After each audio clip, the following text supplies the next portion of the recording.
There are so many things in society that are genuinely untrustworthy. And so it's hard for us then to trust one another. Once our trust has been broken in some relationship or in some form or fashion, it influences all our other relationships to some extent. Now, we're obviously called to discernment. We're called to place our trust in trustworthy things. But we have to think about what are some of the implications and outcomes of our lack of trust at times. And I think one of the major implications when we don't trust something, what do we often do? We hesitate or we withdraw. If we don't trust something, we'll withdraw from it. If we don't trust a person, we're going to withdraw a relationship.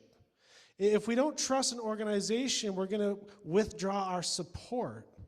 If we don't trust an initiative, we're going to withdraw our financial support. If we don't trust all these things, what happens? We withdraw. And so we as a human, we as people who struggle to trust because so many times our trust has been broken, how do you think that influences our relationship with God? If we're people who struggle to trust in all our relationships, how does that influence our relationship with God? See, we're living in a society that really struggles from a lack of trust. I read some statistic. One statistic I read was that 19% of millennials, who's millennial in the room here? 19% of millennials trust other millennials, which means that 80%, 81%, if you want to get technical, do not trust someone in their own age demographic.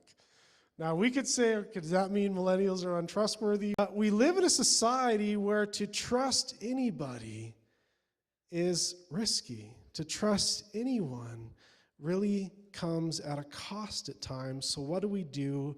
We withdraw. We withhold. And again, that deeply influences our relationship with God.